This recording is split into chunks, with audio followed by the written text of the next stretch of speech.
just want to say again, thank you for being here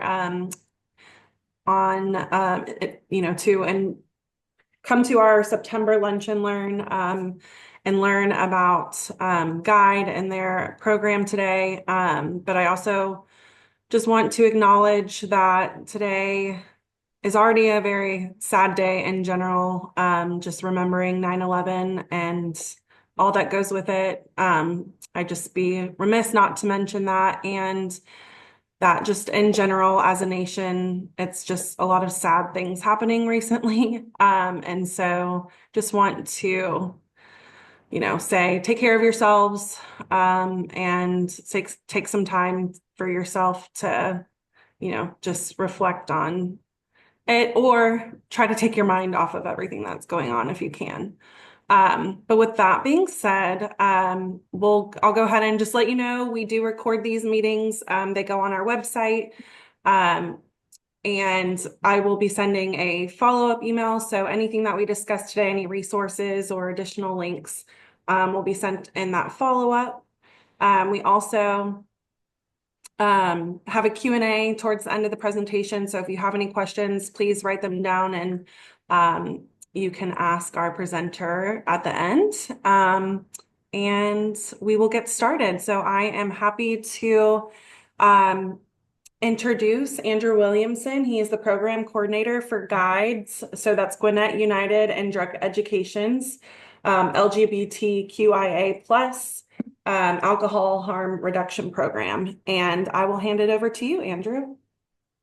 Thank you. I'm so honored to be here and to be able to share about what we do. So without further ado, let's get into it. The LGBTQIA plus PIP program is through the Department of Behavioral Health and Developmental Disabilities. It is a statewide grant. Guide, however, is located in Gwinnett. So just a little bit about me. My name is Andrew. I'm a certified preventionalist. I got my bachelor's of public health at Georgia State University. Um, and before that, I worked kind of across Atlanta doing different food and restaurants and farmers markets and kind of got to see things at a very baseline level in Atlanta. And a lot of that did shape my love for alcohol harm reduction and prevention, knowing a lot of people who had struggles with it. And so I wanted to find an avenue that, I could work in that regard, as well as work with the community that I loved and am part of. So, Guide. Guide stands for Gwinnett United in Drug Education, as Alex said. We were established in 1986. We came out of the Gwinnett Board of Commissioners and the Gwinnett Public School Board. They kind of what they said is we don't have a problem with substance use, and we want to keep it that way. We did have a problem, and we kind of came in to kind of help work with that. And so Guide's mission is to improve community conditions by utilizing collaborations, promoting positive youth development, delivering specialized training and resources, and preventing substance use and abuse. When we started, we had 1.5 people. Ari Russell is the founder of Guide. She is still a big part of what we do, helping us write grant proposals, and also is a big part of our Georgia Teen Institute, which I'll get to in a moment. And so we've grown a lot since then. I think we're at 13 people now. There's been some changes recently, so numbers are not necessarily my strong suit. But we've been around for a while, and we're excited to continue doing this work. And so to get into what Guide does, I kind of broke it into three big portions. And all of these, Georgia Teen Institute, prevention, positive youth development, we do training. That's one of the big things that we do. The Georgia Teen Institute was kind of one of our big first initiatives. It began 3 years after we were established in 1989, which it began just as a local program in Gwinnett for middle schoolers to teach prevention and leadership skills. By 1991, it went statewide, and was extended to middle school and high school. We are still doing Georgia Teen Institute. It's looked different over the years. We've done some years where it's been a 4-week program, different teams coming across those 4 different weeks. Currently, we've been doing just 1 week where we have youth action teams from around the state come to learn leadership and prevention skills. Often we teach the strategic prevention framework to these youth action teams and help them plan their projects that they want to take back to their communities, and also teach them leadership skills, do fun camp things, and create just an awesome experience for a lot of these youths who might not otherwise have access to that. And we like to do it at a college so that they have an opportunity to tour campuses and colleges before they go to college. And so moving along, we also do prevention work, which is kind of where I'm housed. We work with a Drug-Free Communities federal grant. And that's kind of what we call our PACG initiative, the Prevention Action Collaborative of Gwinnett. And so we work with all different partners throughout Gwinnett to raise awareness on prevention around substance use like alcohol, vaping, tobacco, fentanyl, opioids, and then we also do suicide prevention and mental health awareness. The Partners in Prevention grant is my grant, the PIP grant, which focuses primarily on alcohol harm reduction, prevention of underage drinking as well. And then we have the Strategic Prevention Framework for Suicide, which is a SAMHSA grant, formerly SAMHSA grant. And that one focuses on mental health and suicide prevention. We did kind of extend that also into our opioids and gun harm. And so a lot of that work was led by my coworker, Amira. And she does an amazing job kind of working all throughout Gwinnett to raise awareness about that and do trainings like QPR and youth mental health first aid, which kind of transitions me into our positive youth development. We do youth mental health first aid trainings, which is kind of how do you talk to your youth about their mental health and how do you approach it from a way that they'll be receptive and understanding. A lot of our trainings are geared for parents or teachers or counselors to be able to work with the children, their youth. We know that where trust is established already, there's a much better result in the end. But along with that, we do run our Youth Action Board, which I believe this year we have 29 members from around Gwinnett. It is quite an expansive cohort of high school students that work with us. And then we also have the Youth and Family Action Advisory Board, which is out of DBHDD. It is a statewide coalition of youth and families that kind of give feedback on different programs and projects that DBHDD has going that my coworker Maria runs. And then we also work with GSAN to do the after school development for several of our different schools around the state. And so for the most part, that's what Guide does. We help people learn and grow while we spread kind of the message of prevention and harm reduction, helping people to understand, what's going on in their communities and how do we work together to provide change and do community level action. So we'll jump into a little bit more about what I actually do. Let me get some water real quick. But so I run the LGBTQIA plus PIP program, which the way we work is we have a community united in prevention. That's our cup. It is made up of LGBTQIA plus 18 to 25-year-olds from all over Georgia. And if you aren't familiar with DBHDD and their regions, we've got 6 regions in Georgia, kind of spread out all across. The only region we have not found someone to work with us just yet in that 18 to 25-year-old range is Region 4, just kind of our southwesterly region. All of our people that work with us are trained in the strategic prevention framework. They work to plan alcohol harm reduction strategies that appeal to their communities. And so to give you a little better idea, we have put together a little promo video. Um, so I'll play that.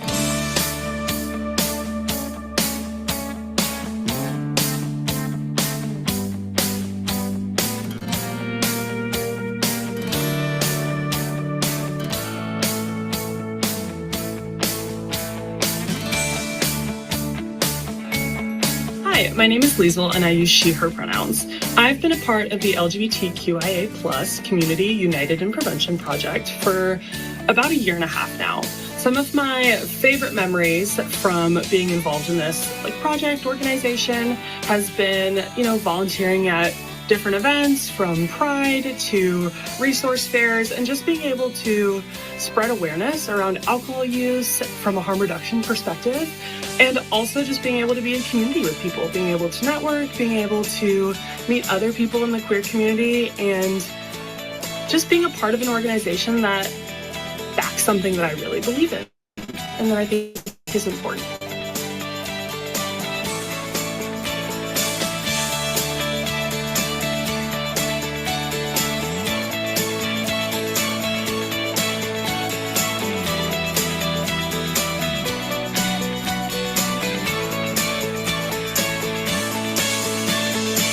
Hi, my name is Kyron. I'm 23 years old, and I joined CUP because it was presented to me as an opportunity to be able to be more involved in my community in positive ways, and then also hear about other ways that other young queer adults were involved in their community. And some things that I've learned or gained, I would say, is a deeper connection to people that I probably wouldn't have met before of my own circumstance.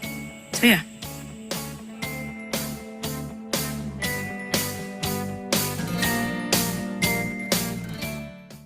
All right. So now you know who we are, but why do we do this work?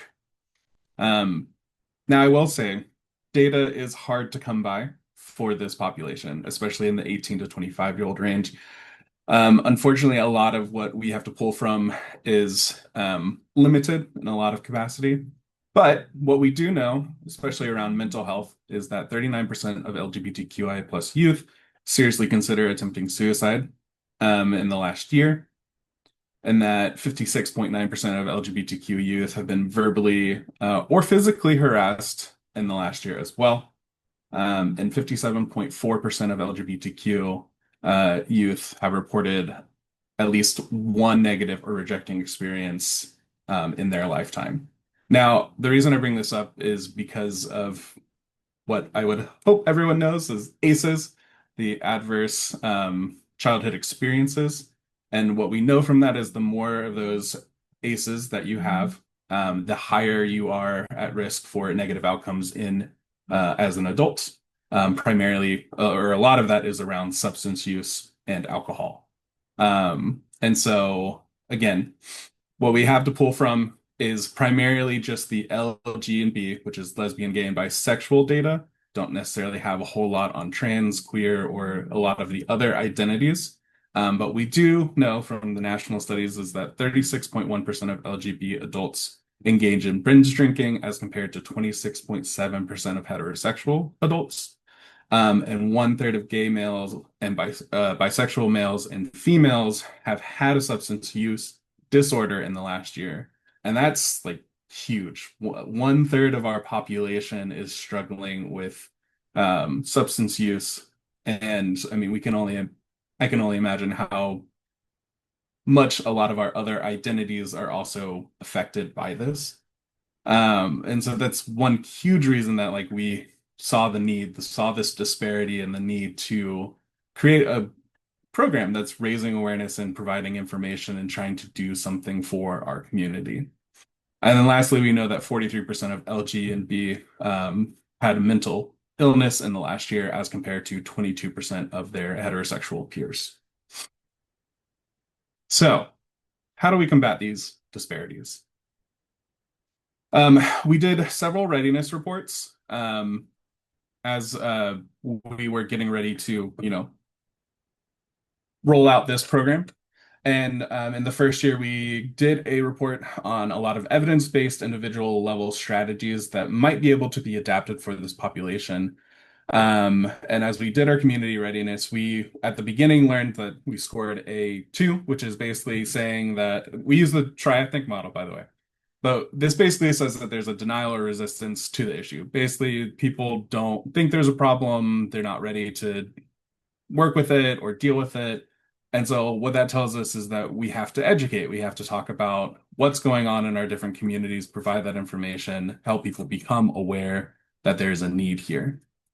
Fortunately, in the following 2 years, we have scored out of 3, so we're kind of going up. And then at the beginning, we did organize a retreat to teach our strategic prevention framework to our CUP members. But what we quickly learned is that as this program evolved, we needed to adapt for several reasons. And normally, when I'm doing this in person, I will ask the audience what reasons you can think of. But for this one, we will glance on over that. But basically, at the beginning, we had difficulty finding 18 to 25-year-olds in the LGBTQI plus community. There are still many regions that remain unsafe in Georgia for LGBTQI plus populations, and our current political climate has also impacted that.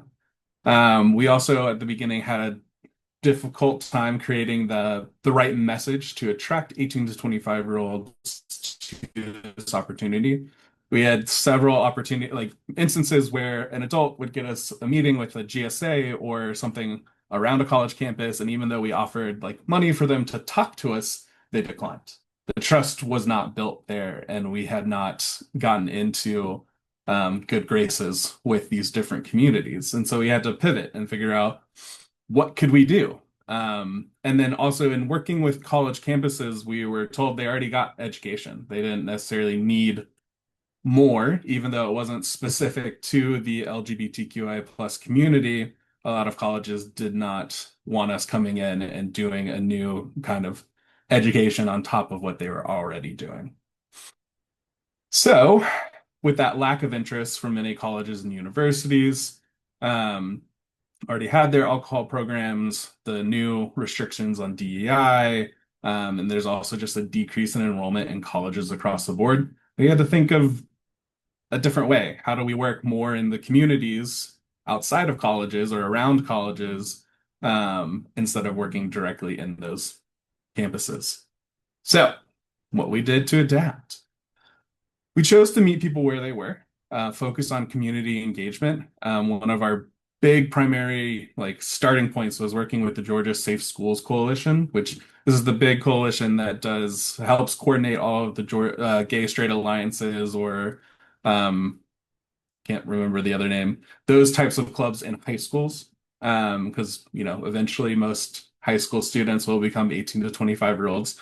And so we started working with those groups. And then through that, we actually met a representative from the Youth Belong, which is a part of the National Center for Civil and Human Rights, which helped us, have the opportunity to work with them to build the LGBTQ symposium, which happens in June. Well, it happened in June the first time. It's happening in October, coming up October 9th through 11th, I believe, right at the beginning of Atlanta Pride. And then we opted to combine our professional advisory board with our CUP board. We had a professional board that was kind of there to educate and kind of guide our progress with our 18 to 25-year-olds. Instead of keeping them separate, we decided to combine them just to offer more opportunities for mentorship for our CUP members and create more engagement across the board. And then we also, to help shape our messages, we created a listening group that we did at the LGBTQ symposium last June or 2 Junes ago, which created opportunities, and I'll show you in a moment what kind of came out of that. Created opportunities to get candid feedback from our 18 and 25-year-olds to better shape our goals and messages. So one thing I need to tackle, though, is our safe and sober spaces. There's not a lot of them out there. And historically, our LGBTQ population has found their safe spaces at bars, places where substances are often used. And while we can't necessarily work at a bar, because there's some conflicting interests there, as well as We don't want to deprive them of their means of money and things of that nature. There's conversations that can be had. And so part of that is we work with nightcaps, which is a cover for your drink. It can be in a scrunchie, it can be in a keychain, but they are reusable. They're things you can put over your cups that keep bugs and drugs out of your drinks so you're not getting spiked. My boss, whenever we're at our Pride festivals, is always like, "This is my pitch. The nightcaps keep bugs and drugs out of your cup." Um, and so we've kind of had that conversation at every Pride festival we go to. We try to foster this reminder that like, yes, we're here to have fun and celebrate who we are, but we're also here to take care of ourselves and make sure that we are doing well. And so every time we go to a Pride or an event, we like to sponsor and host a sober, safe space where people can come and have fun and talk about, use and misuse and how do we promote better mental health within the community? And so far, we've had a really great time. We've been to Atlanta, Augusta, Gwinnett. We're planning on going to Carrollton and Savannah, and Atlanta again. And so we've worked more with the LGBTQ Symposium to host more kind of like sober space. And I'm actually going to be doing a workshop with youth come October about how do you have fun, stay safe, kind of like focus on those natural highs. And then we've been a frequent returnee to the Georgia Safe Schools Coalition Summit to help kind of foster that communication earlier and earlier with our high school students and their counselors that end up coming to those events. And then with all of our nightcaps, we have our slogan on there, Cap Your Cup, which is create limits, arrange sober rides, and protect your cup. So doing everything that we can to kind of keep that reminder, keep that information at the forefront of everything that we do so that people are staying safe and making good decisions. We also know that social media is big with our 18 to 25-year-olds and primarily provides anonymous opportunities for the LGBTQI plus community. For those that are in maybe not a safe space or a place where they don't feel comfortable being out, this can provide opportunities for them to get information without, putting themselves in any kind of harm. What we do know, and the reason we do this is that according to the Trevor Project, 68% of LGBTQ youth people find an affirming space online, which means they find a space in these online places to be themselves. And so we want to encourage that. And one way that we also do this is we have an alcohol handbook. It is an evidence-based alcohol handbook, and I'll get to it in a moment. I've got a slide for it. That is geared towards parents to talk to their youth about alcohol usage in college. And we were fortunate enough to talk with the author about how we could adapt it. And we kind of made the language a little bit more gender neutral and then kind of added some more images to it that would, kind of convey that this is geared towards LGBTQ without necessarily being screaming in your face. And then with that, we provided a lot of resources for Georgia specifically that focus on LGBTQ as well.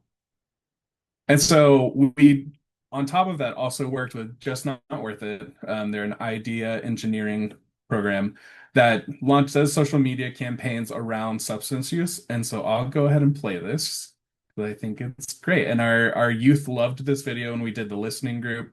But let me go ahead. You don't like to party? What are you talking about? Kimmy said that you broke up because you don't like to party. No, I don't like her at parties. She gets wasted every time we go out. Totally not the person I signed up for. She gets nasty. Oh, yeah. I remember at Billy's house. He's still mad about that. Exactly. I just can't be around her when she drinks like that. And she does it every time. I'm just so sad about it all. The Kimmy I first met was awesome. And so when we brought this up at our listening group, a lot of what we got feedback wise is like, this is us. Like, it's not anything that's tokenizing the gay population or queer LGBTQ population. It's just an easy, simple conversation where people are having real feelings about a situation where someone's drinking too much. And they said that this is what they wanted to see. We kind of compared it with some other college ads that were like have fun but don't have too much fun kind of thing. And they did not like that. Did not like that at all. And so we worked with them. So we have actually have where this video is hosted, as well as several other substance use prevention messages as and resources as well. And so we run that as a social media campaign on our social media, which has had its own snafus along the way. Our original social media contractor kind of ghosted us, and so we've had to reboot that and are starting over come the new fiscal year in a month. But it's been received really well, and so we're happy to keep working with them. And then this is our alcohol handbook, which uh, you can use the QR code right here. It'll direct you to our alcohol handbook, or it may direct you to a blog post that has our alcohol handbook. But it is full of information and suggestions on how to start a conversation or have a conversation with your youth about alcohol as they're going to college. We just did a launch with College Move-In Day in August, or all the college move-in days. We targeted 17 schools um, and launched a promo about this alcohol handbook so that their parents, while they're moving their children in, could hopefully see this and realize there's things you need to talk to them about. But that is my presentation. I think I nailed the timing. I'm really happy about that. Um, and I thank you all for listening to me. And I'm here for any questions. I guess I'll go ahead and stop sharing so I can see everyone. See everyone's face. Yeah, thank you so much, Andrew. It's really great information. And I'm really interested. I have a question. This is a time for questions if anyone has any. I live in Region 4 in Southwest Georgia. So I'm interested, to know a little bit about like why all other 5 regions are, involved in this programming, but maybe why Region 4 isn't receptive or hasn't been able to get this going. Yeah, so I have talked with a few people from Region 4, and one of the things that I hear most frequently is that for LGBTQ stuff, they go elsewhere. So even like people in Valdosta tell me they go to Tallahassee or they go up to Savannah or things of that nature. And every time I've tried to reach out to, I think I've also struggled to find like a LGBTQ hub. And even with like the universities and colleges there, I've had very little like reception or feedback from those areas. So if you have any suggestions or people who might be interested in this, I would love to talk. Yeah, definitely. We have a couple people who fall within Region 4 actually on this call, so we can definitely chat further about what that would look like. I'd love to. Yeah. Does anyone else have any questions for Andrew? Oh, Dealer Egg, did you want to come off mute or do you want me to say your question?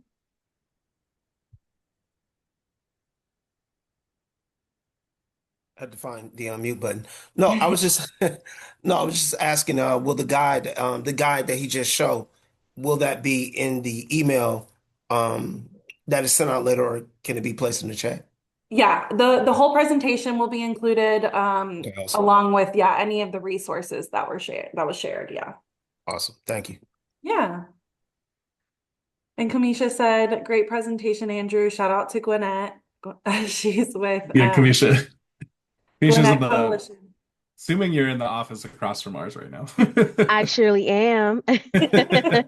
Great presentation. Awesome work working with God and having the established partnership we already have with them, and looking forward to hopefully incorporating some of the other things that he's working on with Resilient Gwinnett. So great job. Thanks, Kamisha. I wanted to ask, you mentioned that October 9th through 11th. What was the name of the summit or the symposium? Yeah, it's the Ignite LGBTQ Symposium. Okay. It's through, let me see if I have that tab up. It's through Youth Belong, Okay. which is an advocacy initiative that the Center for Civil and Human Rights does with the LGBTQ Center. Okay. I Okay, can put it. Ignite 25, I see. Yeah. Yeah, I think I got it too. I put it in chat for you. Thank you. Mhm. Um, that's great. We will include that in the follow-up too. I wanted to, Yeah, absolutely. so I had a question, but before I say that, I just want to say thank you so much, Andrew. That was a really great presentation. And also just for sharing the challenges that is in this work and really pivoting and trying to figure out how to move forward with it and connect with the communities that you need to connect to. And it's not easy, and you are doing it. So props to you, and Guide. So my question is, so a few of our coalitions that they've been working with fraternities and sororities, and like I feel like I keep on hearing this in like different calls. So I'm wondering if you have gone down that avenue or if that might be something interesting to connect with them about. Yeah. Um, would love to. I haven't had a whole lot of work with fraternity and sororities um so far. Primarily again, just and it's I don't know if there are any specifically LGBTQ sororities or fraternities, but we kind of as we this shaped, we tried to focus on going to the places where we know they were Yeah. going to be. Because it's another thing of like when we were working with starting to work even with colleges, we didn't want anyone to be outed or by anyone or not feel the pressure to come out or anything like that. And so you tread a careful line working with different things and organizations. And so we have to create the space for people to come to us oftentimes. Yeah. Yeah. Thank you. That's very thoughtful, and I appreciate that. And is there things that we could share maybe out with folks that would be helpful in creating that and like letting folks know that you're there to connect to?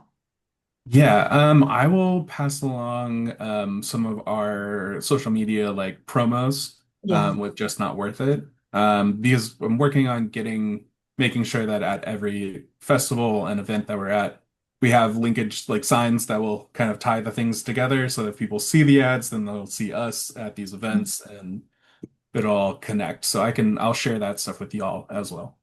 Yes. And we can share it also with, I mean, a lot of our coalitions also work with academic institutions, colleges, and universities.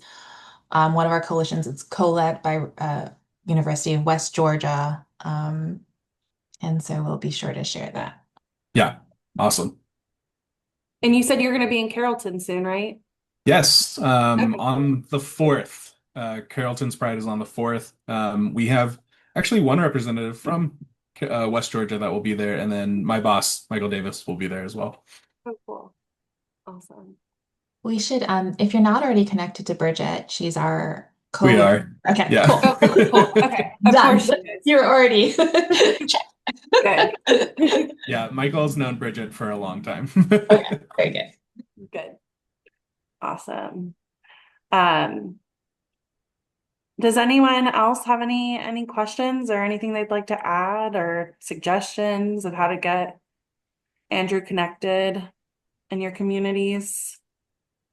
Hey, this is Christina Lennon. And you'll have to, if there's background noise, I decided to take a walk because it's my only opportunity today. So sorry about that. But I was just at the Positive Alliances for Childhood conference yesterday, and I sat in the generative AI and sexting and sextortion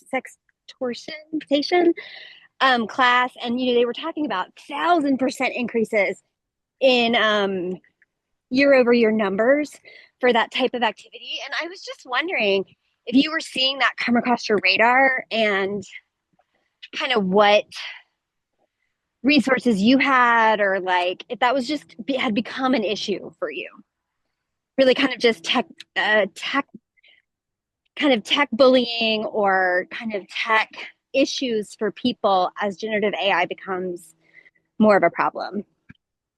So far, I've not run into that a whole lot.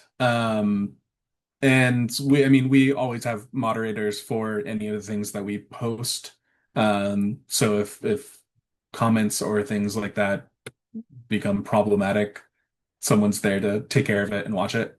Um, and so unfortunately, I probably don't have an answer that you're looking for on that end of things. But it is something that I will continue to talk with our youth about, or our 18 to 25-year-olds, because it is such an area of concern, especially as AI kind of takes off and continues to take off. Because we want our people to be safe and to always have that element of protecting someone's mental health and their wellness as we put anything out there. And so that's an excellent point. Sorry, I didn't Thanks. really have a real Yeah. answer. No. I mean, the fact that it's not coming up as an issue is an answer. So that's great.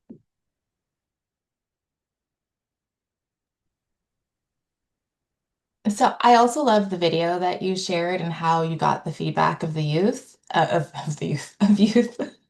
Um, and so I'm checking out the website that you shared, capyourcup.org. Is that ready to share? I know you said that you were going Yeah, to, okay, so we could share like another way to partner could just potentially be like sharing or like to share yeah, this message out.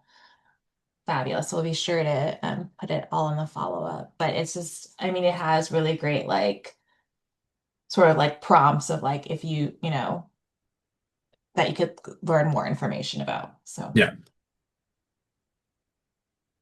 yeah. Well, if anyone has any other questions, please feel free. If not, like we said, we're going to be sending all this up in a follow-up. We're going to send Andrew's contact information in that follow-up. And you can get connected or reach out to me, Nikki, or Audrey to get connected. And we'll be following up for sure with you, Andrew, on Region 4. And but that does make sense. I would say that there's definitely not, as far as I know, any spaces where folks would go. I mean, just like any kind of resources or services, I feel like a lot of people go to larger cities or down to Tallahassee to even for mental health services in general. Mm. So it's definitely common. Um, but yeah, we can continue that conversation for sure. Love Region 4 to. office is actually based in Thomasville, so we can always find someone to talk to. I gotcha. Cool. Yeah.